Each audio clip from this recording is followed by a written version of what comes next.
Electricast. This episode is brought to you by Shopify. Whether you're selling a little or a lot, Shopify helps you do your thing, however you cha-ching. From the launch your online shop stage, all the way to the we just hit 1 million orders stage. No matter what stage you're in, Shopify's there to help you grow. Sign up for a $1 per month trial period at shopify.com/special offer, all lowercase. That's shopify.com/special offer. Why wait to see if you'll get something you like this Valentine's Day when you can go to BlueNile.com and find something you'll love? Whether you're looking to treat yourself to a little winter sparkle or show a galentine how much you appreciate them, Blue Nile offers a wide selection of high-quality designs, expert guidance, and free 30-day returns for the ultimate peace of mind. You can even design your own jewelry. Right now, save up to 50% at BlueNile.com. That's BlueNile.com. On this bonus episode of MTP, you'll hear some of our extra conversations from the Boston Herald's Karen Guregian that got left on the cutting room floor from episode 78. We'll talk the importance of joint practices, Tom Brady and the Patriots' current relationship, and some suggested surprises the Patriots might bring out when Tom Brady comes back to Gillette Stadium in Week 4. Is that third game of the preseason against the Giants? Because it is the third, so it's like, where do you go? But yeah, why not give Cam the opportunity until he, I mean, because does Brian Hoyer need to play in the preseason? He absolutely doesn't. But the thing you have to factor in too, though, is these joint practices, because a lot of the times, and not a lot, but some of the times you'd see Brady in these joint practices and light up light them up or whatever, and then you wouldn't see him in the game. That's because he was getting quality time and quality reps against the opposition. And I was talking to somebody today that said it's even more competitive in a joint practice because, teams don't want to be embarrassed when you're in that kind of setting. So it's really more competitive almost. So that's why I think Bill likes the joint practices. He can get more information in that kind of a setting because, again, the intensity seems to be even higher than a preseason game. Also, my final question on MTP After Dark with Karen Guregian is gun to head. Does Bob Kraft and New England Patriots do something special to commemorate Tom Brady returning to Gillette Stadium in Week 4? At one time, I would say absolutely no question about it. But Brady has been tweaking them. God, did you see how great this ring is? And holy, it's the best ring I've ever had. Like the others were crap. I mean, he's a lot of fun when he's not a Patriot. He also didn't go to Kraft's birthday party. That's why I asked this question. Right. So I don't know if people will be that petty, but maybe. I think if Bill wasn't the head coach, Mike, I think if Bill wasn't the head coach anymore, I think they would in a heartbeat. But I think because he is, I think it's going to be business as usual. Welcome him in. The day before they'd have a duck coat parade. Right. Like he's Ray Bork, 2001. Yeah, absolutely. Yeah, go win a championship in Colorado and we'll give you a parade. I don't know. It's going to be that whole day, but I'm sure they'll play nice. I don't know. This is much better than my ring of only 500 diamonds on it. It opens, dude. It literally opens. But it's a pretty wild ring. I'll give him that. But again, he just seems to be like rubbing salt in the wound every chance he gets. Of course he does. So, It's the first time being free in like 20 years. Yeah, right. So yeah, the grass is greener in the other. Just paid millions of dollars to play a game. First time he's free. They complemented each other well. I think there's now more intrigue into Belichick's success this year. We saw what Brady did. Perfect situation. Great. Now let's see what Bill can do. I agree. And again, I'm not somebody in the camp who's going to say it's all Brady. It wasn't. It was a combination of Brady, Belichick, and the personnel around them. You don't win the Super Bowl against the Rams without the defense. Right. You don't win, you don't win Seattle if Malcolm Butler doesn't make the play. It's not all Brady. He's a big, huge part of it. But again, game plans that Belichick came up with are a big part of it. He's the guy who put all the personnel together. Even though you want to rip him for his recent drafts, he put the teams together around Brady. So yes, Brady gets the lion's share. There's no question about that. But these people who just want to dismiss Belichick and dismiss everybody else. You know what's going to bother me the most, and as a fan, is when I pull into the parking lot in week 4 for a Sunday night game. Everybody's been getting lubed up all day, and the amount of pewter number 12 jerseys with Brady on the back that I'm going to see being worn by Patriots fans is going to be. Now, granted, I did at one time where I was like 13 years old. I did wear a Peyton Manning jersey to Foxborough Stadium. I love Peyton Manning. That's just the way I am. But I know so many people that went off and bought a Tampa Bay Brady jersey. And I'm just glad they're not weird. Yeah, right. As long as it's the pewter one that actually looks good, yeah, then that's fine, right? I guess there's a little. It's the same thing for people that, the same comparison would be like if you bought a Ray Bork Avalanche jersey, right? That's what, I would hearken that to, okay, so I lied. My actual last question on MTB after that is this. You said that people say it's all Brady. I promise I won't take up more of your time. What would it take? Like, what does Brady have to do? What if he wins again this year? Then do people say maybe it was mostly? They're saying it now. There's so much commentary, even from players who have come out and said it, or switched gears when Brady won in Tampa. But I just think it's being a little short-sighted. Even if he wins another one and another one and another one. Oh my! I'm not saying he's not responsible. He's definitely gets the lion's share. But it's stupid to dismiss Belichick, and it's stupid to dismiss the casts around Brady. And you got to look at it somewhat from Brady, and I understand some of his frustration, but when you're able to go to Tampa and basically LeBron the roster and get the chance, not that he didn't play well enough to win the Super Bowl, but he went and basically handpicked his roster on both sides of the ball. And that's fine. That's the way sports are now, so I'm not going to discount it. But it definitely helped. And I think for a long time, Belichick did play that game of, hey, this is the supporting cast. This is what we're going to put out there. And we're going to try and win it that way. What happens if you don't have Adam Vinatieri first couple of years? Or it's no game. How big is the legend? Does the same course of events happen if they don't have Adam Vinatieri? I think Bledsoe could have still been the starter the next year. That would have changed a lot. But I think Bill loved Tom. It is a great what if. But Karen, again, thank you so much. This was so much fun. Part two after hours. Yeah, part 2. What else you got for us? The sequel. Did you ever? Okay. I'm such a liar. I'm such a liar. Justin, why didn't they move up 3 picks for Justin Fields, Karen? Why? That stunned me too. Okay. Yeah. Thank you. Because I'm the one who was on the record saying they would get it. It made more sense to get a quarterback more in the image of Cam Newton. They did just the opposite. Yeah. So again, that one baffled me. I like Justin Fields a lot. Same. He's so good. But here's the thing. I almost think Bill was a little, they drafted Mac Jones, and in the warm room, it was like a morgue. I don't know if you saw that. I did, yes. Yeah.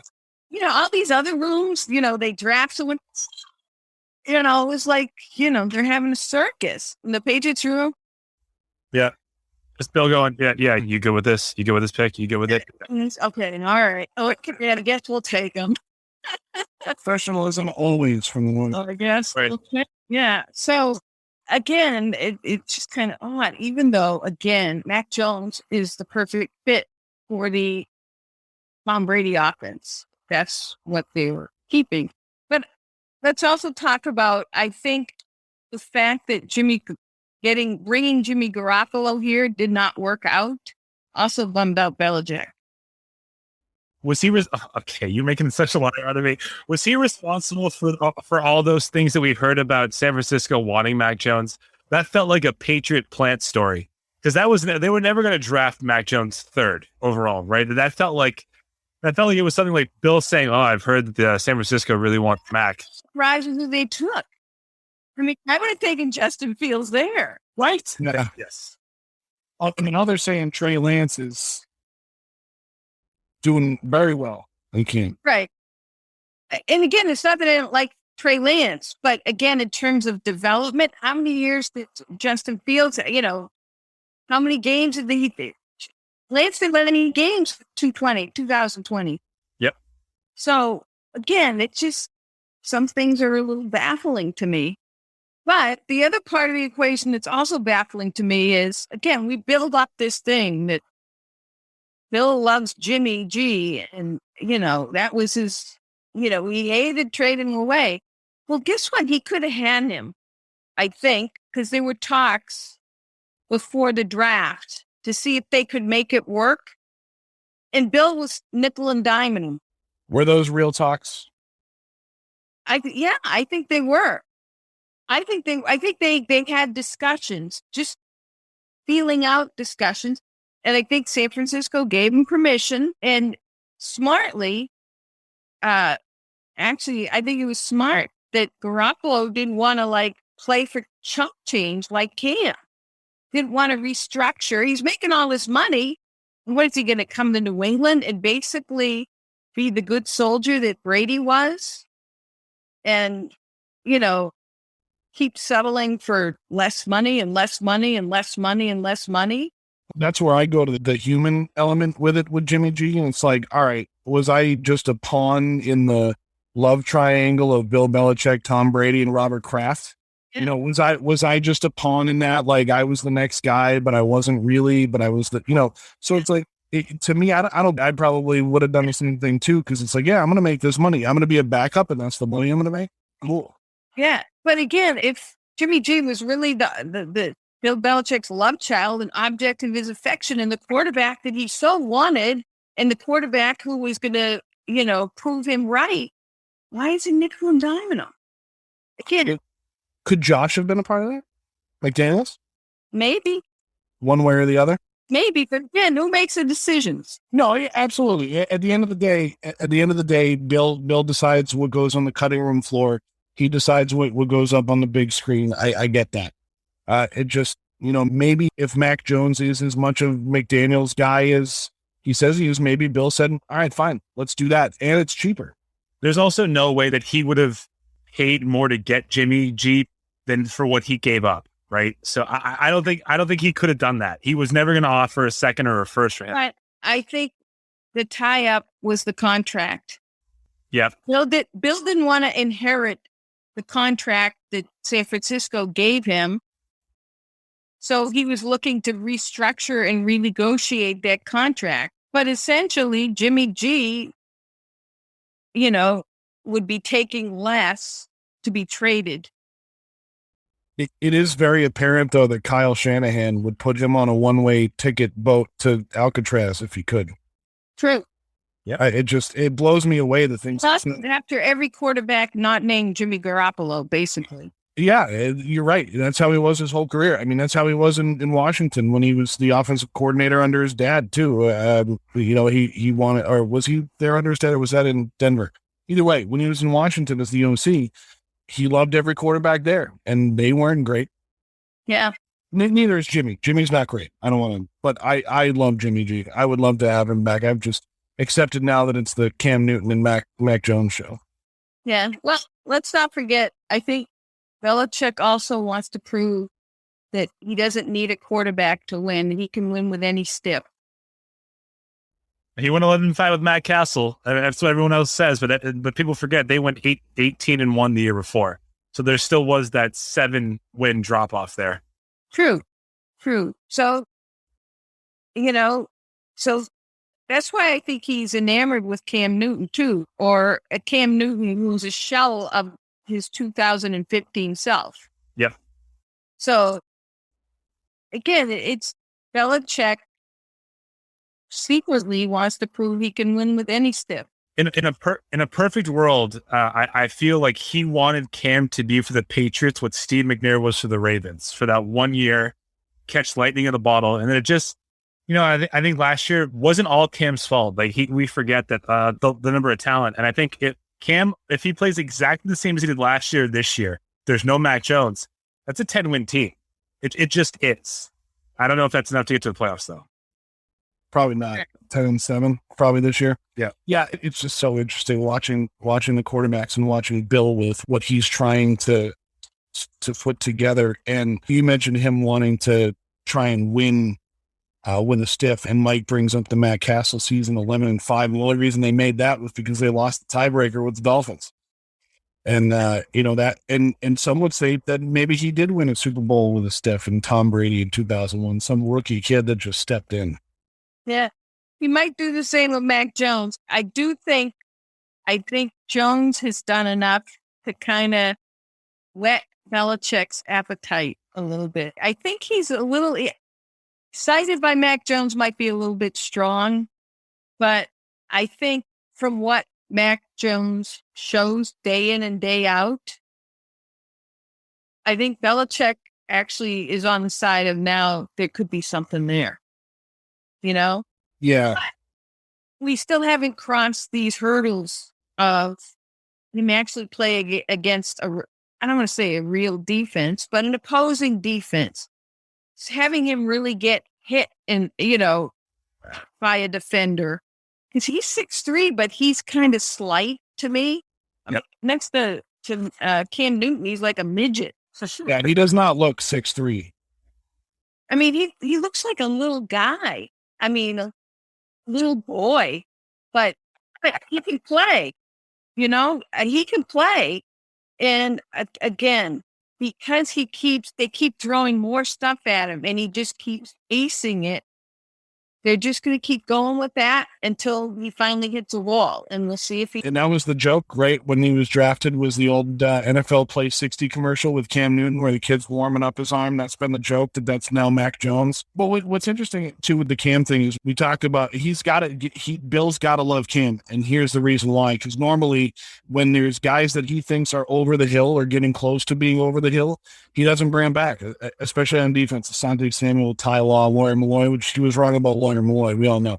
But, a lot of times that's what he does. So why keep Cam Newton around if you don't think he can do it? So clearly he thinks that Cam Newton can manage, even if it's just manage the offense, which Cam Newton is not a game manager, but he thinks he can get to that point with Cam Newton, clearly. I think he thinks he can manage a run-first offense, being a little more specific. He can manage an offense with a great offensive line, a lot of running backs, and 2 tight ends as outlets. Basically, that's what you got. Sounds like a Carolina offense to me. Right.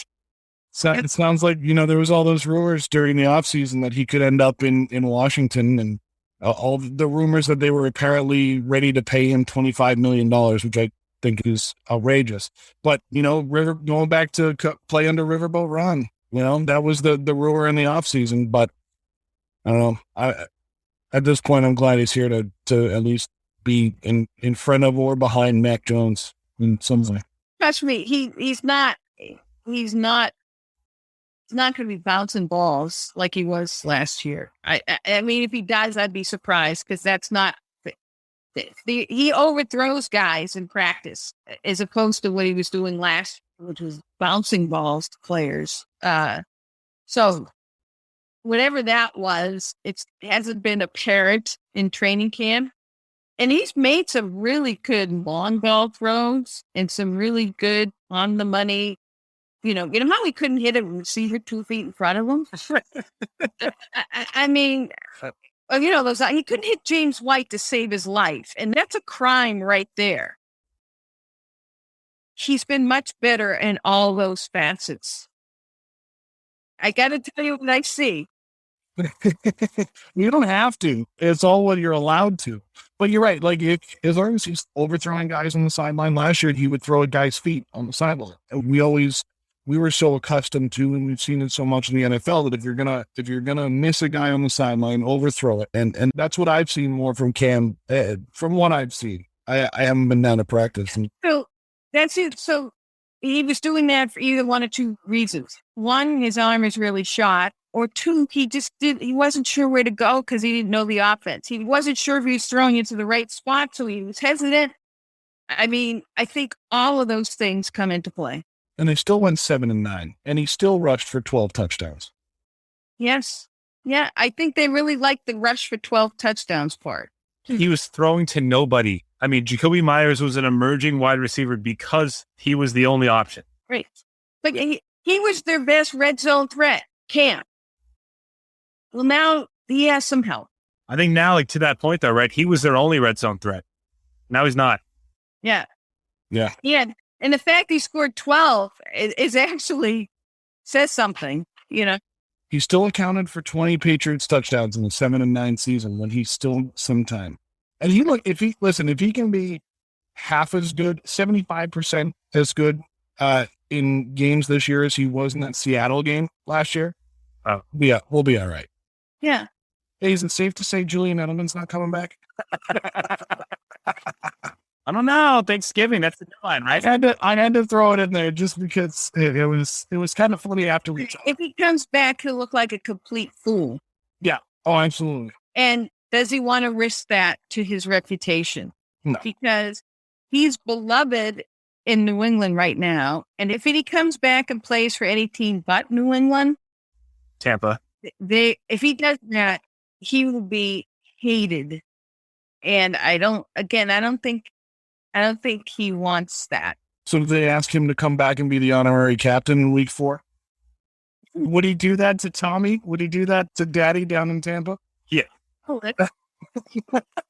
Well, it is the After Dark show, isn't it? Yeah, that might be my best question of the night. he'll be there, and a billion other people will be there as well. So That's the game where they show Bon Jovi on the big screen and we all sing along to Living on a Prayer. go. Thank you, Karen. We kept you way too long, but thank you so much. I mean, you could use like After Dark Part 1 and 2 for shows down the road. We might. We might. Welcome, explorers of the human experience. This is Let's Talk Soul, and I'm your host, Claudia Monticelli. We're not afraid of the great mysteries of existence here. Soul versus consciousness, we're on it. Spirituality versus science, we've got that covered too. Join us in navigating these profound topics with wisdom, curiosity, and a dash of audacity. Whether you're a spiritual veteran or just starting your journey, Let's Talk Soul is your passport to the unknown. Let's Talk Soul, diving into the depths of the human spirit. Subscribe now wherever you get your podcasts. Hey there, I'm DC. I host the rock podcast, Back to the Arena, The Interviews. It's about a 30-minute podcast where I talk one-on-one with a band who has released new music. You can find us on all the best podcast sites like Spotify, Apple, Google, iHeartRadio, and more. If you're a rock fan like me, subscribe today to Back to the Arena, The Interviews. Electricast. Electricast.